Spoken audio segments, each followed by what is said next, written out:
Hello दोस्तों, welcome to my YouTube channel. दोस्तों, आज की वीडियो में हम लोग बात करेंगे क्लास 9 का मैथ भारती भवन से हम लोग बना रहे थे। तो जिसमें हम लोग चैप्टर नंबर 3 बहुपद का गुणनखंड एक्सरसाइज 3A हम लोग पूरा सोल्व कर चुके थे।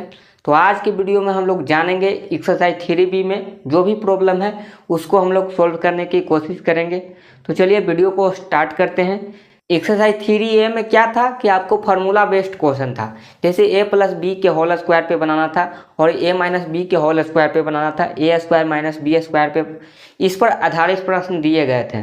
तो आज के वीडियो में आपको मिल जाएगा। देखिए, इसमें बिना फार्मूला का है, आपको गुणनखंड तोड़ना है, लेकिन बिना फार्मूला का, विदाउट फार्मूला का आप यहाँ पर बना सकते हैं। देखिए, बिना फार्मूला का आपका क्वेश्चन एक्सरसाइज 3B में दिया गया है, इसीलिए मैं बोल रहा हूँ कि आप बना सकते हैं बिना फार्मूला के। आपको फार्मूला ऐसे याद होना चाहिए, आप याद कर लीजिएगा। जो भी अलजेब्रा में आपको फार्मूला पढ़ना होता है, a प्लस बी के whole square, a minus B के whole square, a square minus B square, a cube minus B cube, इस तरह से जो भी फार्मूला होता है आप याद कर लीजिएगा। तो चलिए हम लोग एक्सरसाइज 3B में देख लेते हैं 3B में क्या क्या है। चलिए, एक्सरसाइज 3B में आपको जो सवाल दिया गया है यहाँ पर हम लोग लिख लेते हैं। एक्सरसाइज 3B, एक्सरसाइज 3B देख लीजिए। इसमें पूरा चैप्टर जो है आपको गुणनखंड पे ही है। तो इसमें आपको पहला जो प्रश्न दिया गया है, आपका पहला प्रश्न है, चलिए मैं पूरा तो नहीं लिखूंगा, डायरेक्ट मैं लिखूंगा कि जो दिया गया है उसको हम लोग लिख देते हैं। X square plus B X plus C. देखिए, सी में b बराबर जो दिया गया है p माइनस क्यू दिया गया है, ठीक है। और c बराबर क्या दिया गया है, c बराबर दिया गया है पी क्यू, इस तरह से दिया गया है। तो आपको बताना है कि गुणनखंड क्या होगा। आपको बताना क्या है, गुणनखंड क्या होगा। यानी गुणनखंड को हम लोग px भी लिख सकते हैं, इस तरह से लिख सकते हैं, px भी लिख सकते हैं। गुणनखंड क्या होगा, या तो हम इसको इस तरह से भी लिख सकते हैं। गुणनखंड क्या होगा यहाँ पर लिख ही देते हैं। यहाँ पर गुणनखंड क्या होगा, ठीक है, यही सवाल है कि गुणनखंड क्या होगा, गुणनखंड क्या होगा। तो बनेगा कैसे, देखिए गुणनखंड क्या होगा। इसको में आपको क्या करना है, b के स्थान पे p माइनस क्यू भर देना है और c के स्थान पे p क्यू है। तो सवाल में जो है यहाँ पर दिया गया है आपका X square plus B X plus C. तो सबसे पहले हम लोग लिख दिए जो आपका दिया गया था इस तरह से गुणनखंड। तो इसमें आपको यहाँ पर एक्स स्क्वायर के जगह एक्स स्क्वायर लिख देंगे और प्लस बी के जगह पे क्या दिया गया है, p माइनस क्यू दिया गया है। तो यहाँ पर p माइनस क्यू भरेंगे और यहाँ पर x बाहर में दिया गया है। उसके बाद यहाँ पर c के जगह पे p या q दिया गया है, इस तरह से हम लोग लिख दिए। उसके बाद आपको क्या करना है, यहाँ पर देखिएगा, यहाँ पर आपको करना है एक्स स्क्वायर और ये दोनों को अलग अलग तोड़ देना है, गुना कर देना है। तो यहाँ पर गुना करेंगे तो p x हो जाएगा और माइनस में q x हो जाएगा और प्लस में p q हो जाएगा, इस तरह से हो जाएगा। तो यहाँ पर आपको ध्यान देना है कि सबसे पहले हम लोग गुना कर लेंगे इस तरह से अलग अलग, और उसके बाद इसमें कॉमन लेंगे a दोनों में और a दोनों में, जो कॉमन होगा उसको बाहर निकालेंगे। तो ये कॉमन पे ही सवाल बनेगा सारा, x प्लस पी और यहाँ पर माइनस क्यू कॉमन लेंगे तो x प्लस पी। देखिए कॉमन हो गया। उसके बाद क्या करते हैं कि हम लोग इसमें भी कॉमन लेते हैं। ये आपका एक टर्म हो गया, ये आपका दूसरा टर्म, टर्म कहने का मतलब पद, ये आपका पूरा एक पद बन गया, ये दूसरा पद हो गया। तो ये दोनों में अब कौन कॉमन हो रहा है, ये लाइन आप नहीं खींचिएगा, यह हम समझाने के लिए कर रहे हैं। यहाँ पर आपको दोनों में कौन कॉमन लग रहा है, देखिए एक्स प्लस पी दोनों में कॉमन है, तो एक्स प्लस पी। और यहाँ पर जो बच गया क्या, इसमें x बच गया और इसमें माइनस में q बच गया। तो इस तरह से सवाल बनाते हैं। तो ये आपका पहला का, देखिए पहला का आपका पहला होगा, नहीं इसमें एक ही सवाल था। चलिए दूसरा सवाल में आपको क्या दिया गया, दूसरा सवाल भी आपको फिलिंग द ब्लैंक्स ही है। पहला सवाल तो फिलिंग द ब्लैंक्स की तरह नहीं था, केवल गुणनखंड क्या होगा ये डायरेक्ट पूछ रहा था। तो पहला दूसरा इस तरह से सवाल आपको मास्टर बताता नहीं है, कहता है कि आंसर देख के भर लो। तीसरा सवाल इसमें देख लीजिए, तीसरा सवाल से बनाने वाला सवाल है, तीसरा से हम समझाएंगे। तो यहाँ पर आपको इसी तरह से देखिए, पहला सवाल जो बनाए हैं हम लोग उसी तरह से आपको दूसरा सवाल भी बनाना है। दूसरा में भी आपको इसी तरह से दिया गया है। तो चलिए हम लोग देख लेते हैं दूसरा कैसे बनेगा। आप इसको अच्छे से नोट कर लीजिए, स्क्रीनशॉट ले लीजिए। चलिए क्वेश्चन नंबर 2 में जो दिया गया है 2 का ए लिख लेते हैं डायरेक्ट। इसमें दोनों सवाल हम लोग सोल्व कर देंगे। X square plus B plus C, और एक्स बाहर में है और यहाँ पर है प्लस में बी सी। तो भाई बताना है आपको कि क्या भरा आएगा। यहाँ पर इस तरह से बॉक्स दिया गया है, क्या भरा आएगा दोनों में, यही सवाल है। तो देखिए क्या करना था, अभी जो पहला सवाल बनाए थे उसी तरह से इसको भी बनाएंगे, थोड़ा सा फास्ट में करेंगे, जल्दी जल्दी बनाने की कोशिश करेंगे। चलिए हम लोग देख लेते हैं। यहाँ पर एक्स स्क्वायर है तो एक्स स्क्वायर लिखेंगे और यहाँ पर गुना कर देना है दोनों को। तो गुना करिएगा तो यहाँ पर क्या हो जाएगा, बी एक्स हो जाएगा प्लस में सी एक्स हो जाएगा। गुना तो आता ही होगा, इसमें ई से इसमें ई से, इस तरह से गुना कर दीजिएगा। उसके बाद प्लस में बी सी, और इसमें जो कॉमन होगा ये दोनों में उसको बाहर निकाल दीजिएगा। तो यहाँ पर x कॉमन होगा तो x प्लस बी, और यहाँ पर प्लस में c कॉमन होगा तो x प्लस बी।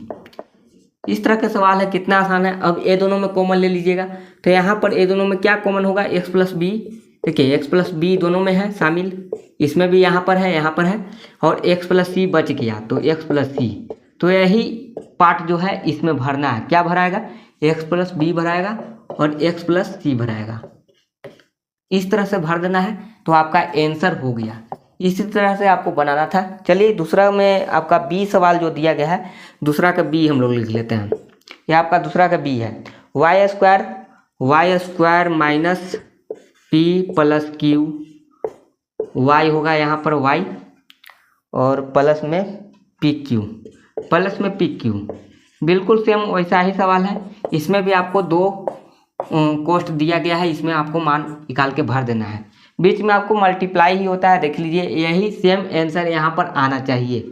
तो यहाँ पर क्या करेंगे, यहाँ पर आपको देखना है कि वाई स्क्वायर फिर से तोड़ेंगे इसमें। तो यहाँ पर तोड़ेंगे तो क्या हो जाएगा, इस बार हो जाएगा पी वाई माइनस में, और ये माइनस में हो जाएगा क्यू वाई। ये देखिए ध्यान दीजिएगा, माइनस को भी ख्याल रखना है। यहाँ पर माइनस पी वाई यहाँ हो जाएगा। माइनस प्लस क्या होता है, माइनस होता है, और क्यू वाई इस तरह से लिख दिए प्लस में पी क्यू। ठीक है, उसके बाद इसमें आप दोनों में कॉमन ले लीजिए, ये दोनों में। तो यहाँ पर y कॉमन हो रहा है और यहाँ पर y माइनस पी बच गया, और यहाँ पर माइनस में q कॉमन हो रहा है तो y, और ये माइनस में p, यहाँ पर q नहीं p, यहाँ पर q कॉमन हो गया है। तो देख लीजिएगा, ध्यान दीजिएगा, यहाँ पर आपको नहीं समझ में आया कि माइनस कैसे हुआ। तो देख लिए, इसको जब हम लोग तोड़ते हैं, कॉमन लेते हैं, तो गुना करने पर वापस आ जाना चाहिए। अगर नहीं आता है तो गलत बनाए हैं। तो यहाँ पर देख लीजिए, y में y से करेंगे तो y स्क्वायर आएगा, y में p से करेंगे तो माइनस में पी वाई आएगा। देखिए माइनस है, और यहाँ पर माइनस क्यू वाई हो जाएगा, और माइनस माइनस क्या होता है, प्लस होता है। तो यही पर बहुत लोग गलती कर देते हैं, इसको प्लस में कर देते हैं, आंसर कहते हैं कि अरे ये दोनों में कॉमन नहीं हो रहा है। तो इस तरह से आपको नहीं करना है, यहाँ पर ध्यान देना है कि माइनस माइनस प्लस हो रहा है कि नहीं हो रहा है। तो यहाँ पर अब आप क्या कीजिएगा, ये दोनों में कॉमन ले लीजिएगा, जो दोनों में कॉमन होगा उसको लिख देंगे। तो यहाँ पर दोनों में क्या है, इसको आगे पीछे भी लिख सकते हैं, y माइनस क्यू भी लिख सकते हैं पहले, और y माइनस पी भी लिख सकते हैं पहले, कोई ज़रूरी नहीं है, कहीं से भी लिख सकते हैं। तो यहाँ पर y माइनस पी और हो जाएगा y माइनस क्यू। इस तरह से दोनों आंसर शामिल हो गया। चलिए आपका यहाँ पर दूसरा सवाल भी बन गया। तो इस तरह से आप बना सकते हैं। गुणनखंड तोड़ना कितना आसान है, ये पहले से दिया हुआ है, हम लोग सोचने की ज़रूरत नहीं पड़ा। लेकिन आगे से जो क्वेश्चन दिया गया है थ्री से, उसमें आपको सोचना पड़ेगा, सोचिएगा तभी बना पाइएगा। तो थ्री से हम लोग बनाने के लिए स्टार्ट करते हैं। तो चलिए हम सबसे पहले इसको मिटा देते हैं। आप इसका स्क्रीनशॉट ले लीजिएगा, इसको चाहे तो आप यहाँ लिख भी सकते हैं, y माइनस पी आया है और y माइनस क्यू आया है। इस तरह से आप लिख भी सकते हैं, कोई ज़रूरी नहीं है। इसको इसी तरह से भर देना है। तो चलिए आपको समझ में आया कि नहीं आया, कमेंट करके बताइएगा। चलिए हम लोग अब तीसरा नंबर सवाल में चलते हैं। तीसरा में आपको दिया गया है, आपको मध्य पद तोड़कर बनाना है, यानी बीच वाला पद को तोड़कर बनाना है। जैसे ई पहले से दिया हुआ था, इसको हम लोग तोड़ दिए, इसको अलग अलग कर दिए, उसके बाद बनाए। तो उसी तरह से तीसरा सवाल भी बनाना है। चलिए इसको हम लोग सबसे पहले मिटा लेते हैं और तीसरा सवाल की ओर बढ़ते हैं। चलिए तीसरा सवाल में है गुणनखंड ज्ञात कीजिए। आपको इसी तरह से मिल जाएगा लिखा हुआ, गुणनखंड ज्ञात कीजिए। तो गुणनखंड ज्ञात कीजिए, लिख देते हैं, चलिए लिख देते हैं एक बार।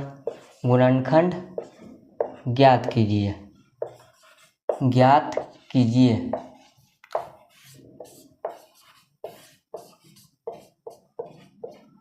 तीसरा में आपका इसी तरह से दिया गया है, इसमें 4 सवाल सभी में दिए गए हैं। तीसरा से लेकर 7वां तक में आपको 74 सवाल एक ही क्वेश्चन में दिया गया है। तो तीसरा का हम लोग ए देख लेते हैं। ए में क्या दिया गया है, आपको दिया गया है x² + 7x + 12, इस तरह से दिया गया है। तो आपको करना क्या है, यहाँ पर ध्यान से देखिएगा। यहाँ पर आपको करना क्या है कि इसमें सवाल में पहले ही कह दिया गया है, ऊपर में बताया गया है कि x² + bx + c में मध्य पद तोड़कर बनाए। उन्हें बीच वाला पद को तोड़कर बना देना है। अब बीच वाला पद टूटेगा कैसे, ये 7x जो है आएगा कैसे, ये 7x तोड़ने के लिए हमको 2 वर्ड चाहिए, 2 अंक चाहिए। तो यहाँ पर आपको करना क्या होता है कि आपको सबसे पहले करना होता है, एक किनारा किनारा वाला जो दिख रहा है ना, ये दोनों का आपको गुना करना होता है। गुना करने पर क्या आएगा, देखिए। तो इसको हम लोग शॉर्टकट में लिख देते हैं, जैसे एम से मल्टीप्लाई या पी लिख दीजिए, कोई बात नहीं। तो यहाँ पर आपको गुना करने पर क्या आना चाहिए, 12x² आना चाहिए। मल्टीप्लाई समझिए, एम का मतलब मल्टीप्लाई। और यहाँ पर जोड़ने या घटाने, इसको कहते हैं जोड़ने या घटाने, यानी सम या सब्ट्रैक्शन। एस का मतलब हम लोग लिख देते हैं सम या सब्ट्रैक्शन। तो कितना आना चाहिए, 7x आना चाहिए। आप यहाँ पर 2 पॉइंट समझिए। देखिए, मल्टीप्लाई करने पर क्या आना चाहिए, 12x² आना चाहिए। किनारा किनारा वाला का गुना होता है, तो 12x² आना चाहिए। और बीच वाला आपको क्या आना चाहिए, या तो जोड़े या तो घटाएं। आपको यहाँ पर 7 लाना है। तो सबसे पहले क्या करना है कि आपको सोचना है। सोचिए ऐसा कौन सा पहाड़ा है जिसमें आपको गुना करने पर बड़ा भी आ जाए और यहाँ पर आपको 7 भी आ जाए जोड़ने घटाने पर। अगर आप नहीं सोच पाते हैं तो क्या कीजिएगा, देखिए ऐसे सोचने के लिए तो आप सोच ही लेते होंगे कि 12 आपको बहुत सारे टेबल में आते हैं, जैसे 4 3 में आता है, 2 में आता है, 2 6 में आता है, बहुत सारा पहाड़ा है। तो यहाँ पर आपको क्या करना है, अगर नहीं आपको तोड़ने आए तो 12 को आप इस तरह से तोड़ते रहिए। प्राइम फैक्टराइजेशन मेथड आपने पढ़ा होगा, इस तरह से आपको छोटा छोटा कर देना है। तो 2 से पहले काटेंगे तो इसको 6 मरतबे, फिर 2 से काटेंगे, यानी एलसीएम की तरह आपको इसको तोड़ देना है छोटा छोटा। तो इस तरह से आ गया। तो यहाँ पर जो आएगा क्या आएगा, 2 गुना 3, यही ना आएगा। तो यहाँ पर आपको सोचना है कि क्या क्या बन सकता है। देखिए इसमें पहला तो बन सकता है कि अगर एक बार इसको ले लीजिए तो 3 दूनी का 6, ये भी 12 आ सकता है। देखिए 12 आ गया। उसके बाद आप ये दोनों को एक साथ ले लीजिए तो 2 दूनी का 4 गुना 3, ये भी आप 12 ला सकते हैं यहाँ पर। तीसरा क्या हो सकता है, देखिए तीसरा आपका हो सकता है कि यहाँ पर आपको 2 दूनी का 4, या आप यहाँ पर देखिए 3 दूनी का 6, 6 दूनी का 12 हो गया। यहाँ पर और कोई बन सकता है, ऐसे उम्मीद है कि नहीं बन रहा है। यहाँ पर ज़्यादातर ऐसा ही बन रहा है। हाँ, 12 गुना 1 बना सकते हैं, 12 गुना 1, 12 गुना 1, 1 भी तो शामिल होता है। अगर इसको 3 से काटिएगा तो 1 भी तो आ जाएगा। तो इस तरह से 12 गुना 1 भी 12 होता है। तो यहाँ पर पहले आपको गुणनखंड तोड़ना है, छोटा छोटा कर देना है।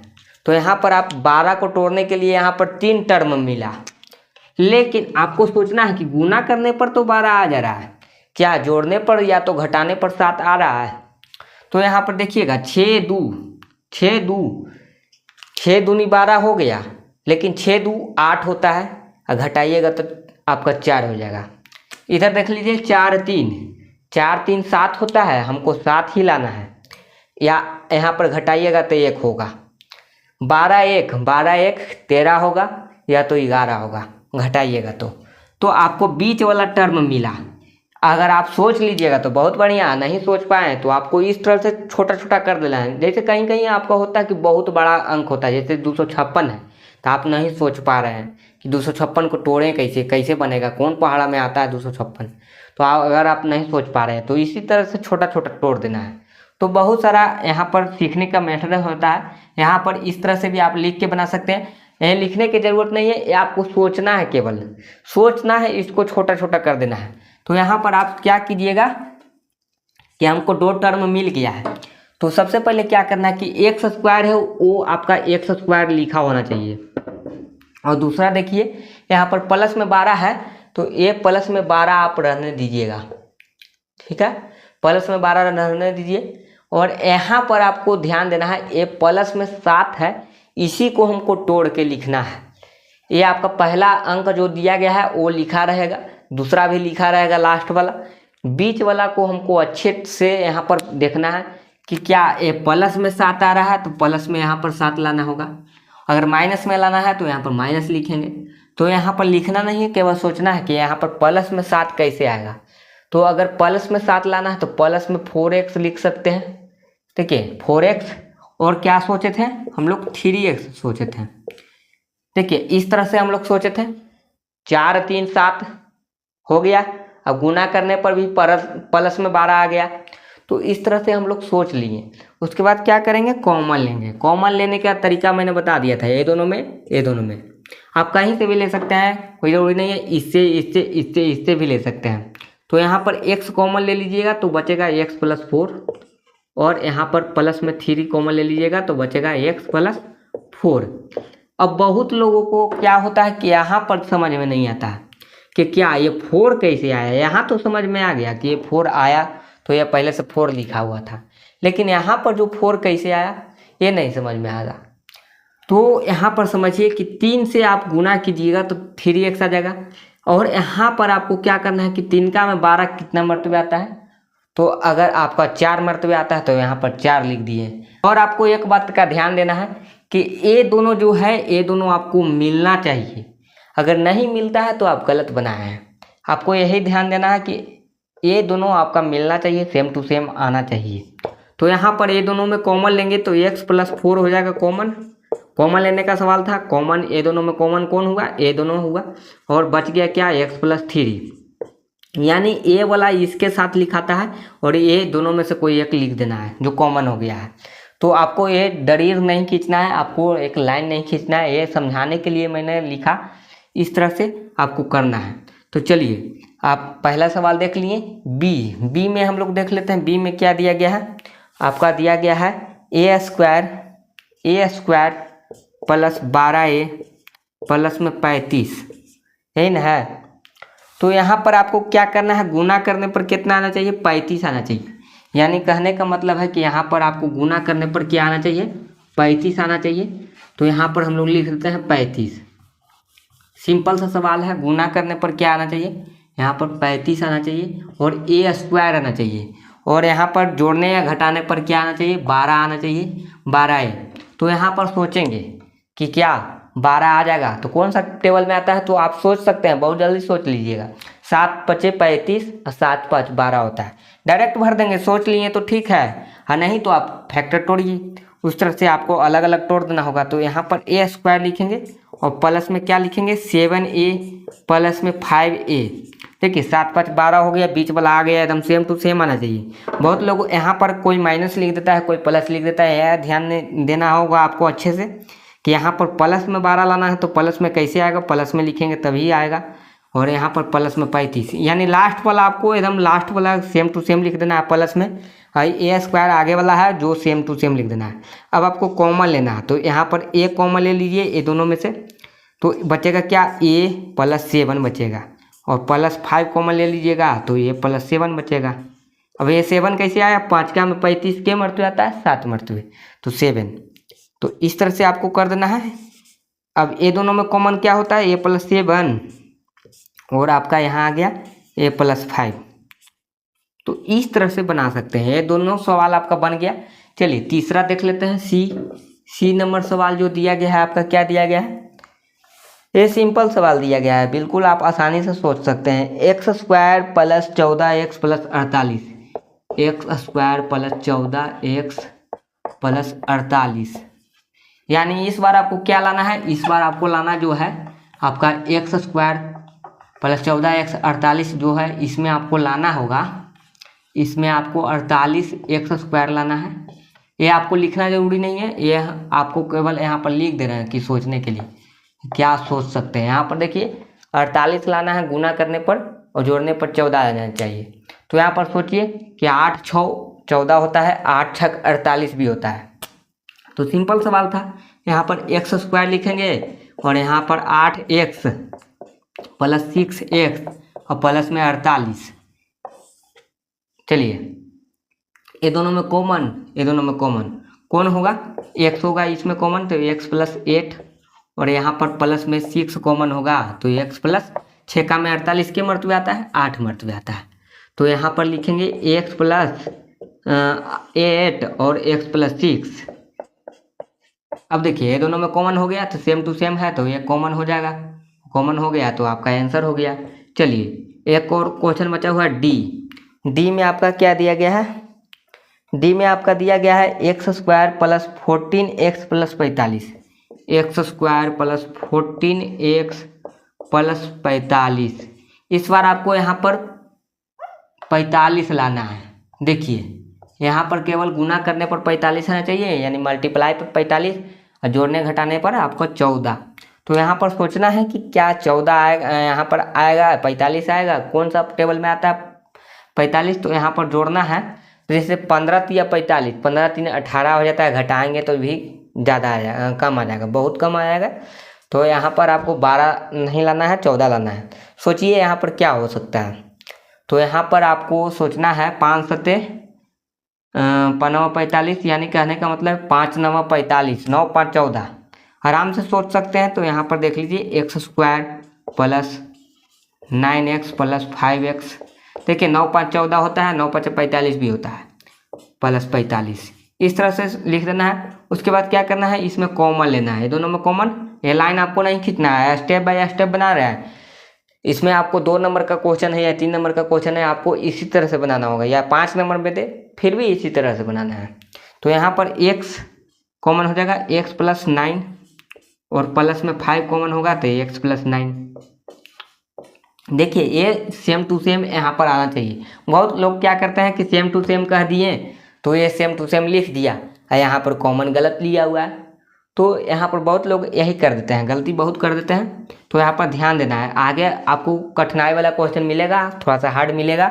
अभी आप सोच पा रहे हैं आसानी से, बाद में आप धीरे धीरे सोचना बंद कर दीजिएगा, आपको लगेगा कि बिना फैक्टर तोड़े आप बना ही नहीं सकते हैं। तो यहाँ पर देखिए क्या होगा, x प्लस 9, ये दोनों में कॉमन कौन होगा, x प्लस 9 और इधर बचेगा x प्लस 5। तो यहाँ पर हम लोग बना चुके हैं। तो इसी तरह से आपको बना लेना है। आपको समझ में आया कि नहीं आया, कमेंट करके बताइएगा। आपको वीडियो कैसा लगा प्लीज़ कमेंट करके बताएं, और इसे जितना हो सके शेयर कर दीजिए, लाइक कर दीजिए। और मेरे चैनल से अगर नहीं जुड़े हैं तो जल्दी से जुड़ जाइए। क्लास 9 और 10 का मैथ आप पढ़ सकते हैं आसानी से। 11 12 का भी हम लोग बनाते हैं, टाइम मिलता है तो उसको भी हम लोग बनाते हैं। अभी तक 11 12 में भी हम लोग कुछ क्वेश्चन बनाए हैं। तो 9 10 हम लोग लगातार पढ़ाने की कोशिश करेंगे।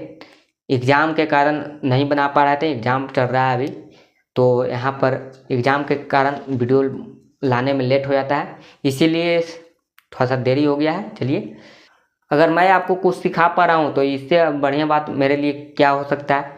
चलिए दोस्तों, आज के लिए इतना ही रखते हैं। नेक्स्ट वीडियो में हम लोग मिलेंगे, एक्सरसाइज 3B का क्वेश्चन नंबर 4 और 5 को सोल्व करेंगे। उसमें भी हम लोग टोटल 8 क्वेश्चन सोल्व करेंगे, क्योंकि सारे क्वेश्चन में आपको जो दिया गया है 4 सवाल दिए गए हैं। तो इस तरह से आपको 2-3 वीडियो में एक्सरसाइज 3B भी खत्म, यानी कंप्लीट करा दिया जाएगा, खत्म हो जाएगा या तो कंप्लीट कर देंगे। तो चलिए, आपको इसी तरह से बना लेना है। तो चलिए आज के लिए रखते हैं इतना ही, मिलते हैं नेक्स्ट वीडियो में। तो अभी तक आपने मेरे वीडियो को लाइक नहीं किया है, शेयर नहीं किया है, तो जल्दी से लाइक करें, शेयर करें और मेरे चैनल को सब्सक्राइब कर दें। Thank you.